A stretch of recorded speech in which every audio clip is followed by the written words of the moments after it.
I thank Deputy Derek Leary in the first instance for moving this motion last night in my absence. And can I thank the Government for eventually coming forward with a package, irrespective of what it might be and what scrutiny we might place on it, despite the fact that you were drag kicking and screaming before we could analyse this in the manner in which it deserves.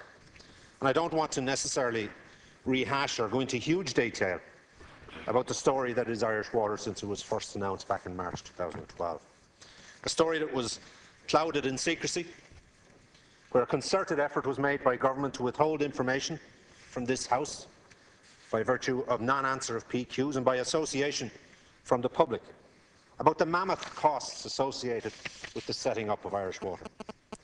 We learned in January this year that Bord Gáis, despite government assurances when awarding them the contract, didn't have half the expertise at its disposal that it apparently did state when winning the contract from Bord na Móna in the first instance. And that information and misinformation cost the taxpayer, as we know now, €80 million. That was the cost associated with consultancy fees, or as was explained to us thereafter, outside expertise. And I understand at the moment, for example, that any queries made by many of ourselves, and most definitely by the media, are being farmed out to a PR company to be answered. So have we learned nothing, obviously, since back then, if they're still paying huge rates for outside expertise, you say, in relation to simple questions that are being put. And that misinformation also cost the government and Irish Water their credibility in this whole project. It allowed us to shine a light on Irish Water.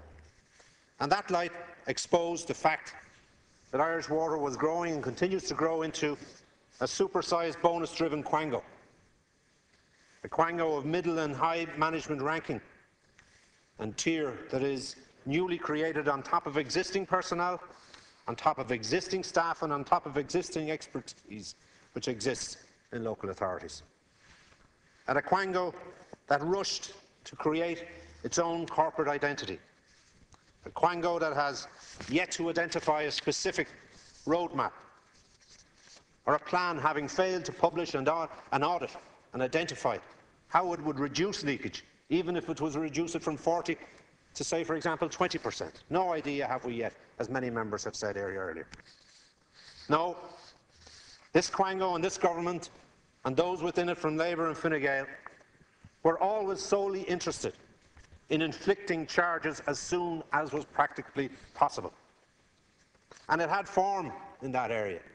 It had form in the few short years it's been in office, because it had inflicted a household charge and a property tax without, as they say themselves, a red cent being spent locally in the areas and the counties and the local authorities for which it was taken, and a promise and a commitment given in the past. So we shouldn't be surprised that it would put the cart before the horse here too. And I've read today the various reports outlining the details of yesterday's announcement. I've watched and listened attentively, both in the media and here in this House, to Labour and Fine Gael representatives seeking to assure the public that the charges that are now proposed are fair, are equitable and reasonable and so forth. But I've also listened to representatives from Irish Water. I was particularly interested to hear them say that they will still get the full cost recovery from households. And they stated, one of the representatives stated categorically today, that in the absence of a standing charge, they will make up the difference by virtue of rising the price per litre of water in order to compensate them for the loss that they felt when Labour challenged the Fine Gael minister some weeks ago. But I've also been saying to myself, why didn't the government, for example, produce tables of different family types, of different households, as they would in a budget, to show the public the effect of these proposed charges? And in the absence of such tables, it's up to us, it seems, in opposition as usual, to expose to the public what's going on here. And I will give you some options, and I will give you some examples. And I believe them to be correct, having listened to Irish Water today. And if I'm wrong, I want you and the government to correct it immediately, in order for the public to have a better idea of what exactly it will cost them when these charges come in their doors next January. And if I bring you back to 3 weeks ago, when Fine Gael brought their memo to Cabinet, we were told it would be €240 per average household. There would be a free allowance and there would be a €50 standing charge. Now let's analyse that. The CSO, they say an average household is 2.7 occupants, correct? The average use by any person is reckoned to be 55,000 litres per year. So if you go 2.7 times 55,000, that's 148,500 litres. And we'll allow you 30,000 of a free allowance, considering that's what you said yesterday, and assume that's what you were saying 3 weeks ago. So that's 118,500 litres used. Irish Water have got their 50 standing charge off the top. So let's divide 190 by the 118,500 litres, which gives you a cost per litre of 0.0016 cents. Okay? That's the average. So look at an example of a household with parents, 4 children, 1 of those children over the age of 18. So that's 6, this is based on 3 weeks ago. 6 times 55,000 litres is 330,000 litres. You have a free allowance for the household, as I said, of 30,000, but that's what you had said then. So 300,000 litres are used by that household. And if you use the analogies I've just explained, the per litre rate of 0.0016, €480 per year. That's the charge. That's a long way from €250. Now fast forward to yesterday. And Labour have their say, supposedly. And we all get together and we find the reason to be able to throw this at the wall and allow it to stick sufficiently long enough to get us back beyond the 23rd of May and let the repercussions come thereafter if they wish. But our candidates won't be sacrificed in the meantime. That's the message that had to be got out.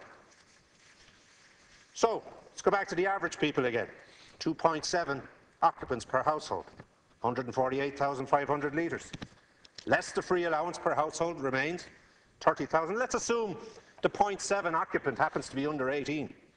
And let's allow it to become 1 whole person rather than 0.7 of 1, and take away another 38,000, which you say is a free allowance for a child under 18.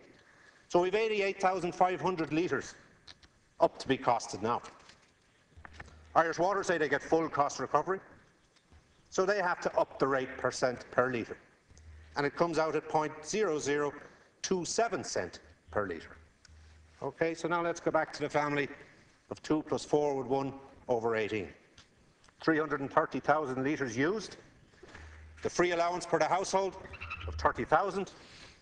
And let's have Labour SAP. 3 children under the age of 18. Let's allow them 38,000 each. Great. We'll do that. That's 114,000. Now that means only 196,000 litres have to be charged. But they're charged at 0.0027 cents per litre, equals €527. And that's the point Deputy Higgins has been making all day. But nobody wanted to listen to him, nobody wanted to give him time, for fear it might get out. Well, the cat's out of the bag, lads. The cat's out of the bag on this one. Can I say, the claim to have protected working families by maintaining average costs of bills is nothing short of dishonest. Nothing short of it. The entire repackaging of water charges is nothing more than a complicated PR exercise to spare the blushes of those guys and to allow people to think that Fine Gael are those that like to think they're listening to their partners in government and they'll give them a break. What you've done is up the charges, not reduce them. And either you publish the cost per litre here tonight or before the 23rd of May, so families can really see the real costs and the real charges Otherwise, I'll go on to say, and I'm sure Deputy Higgins and others will go on to say, what we've been sold, not necessarily us, what the public have been sold, as usual, is a pup, a pig in a poke. It's a three-card trick, and I commend our motion to this House.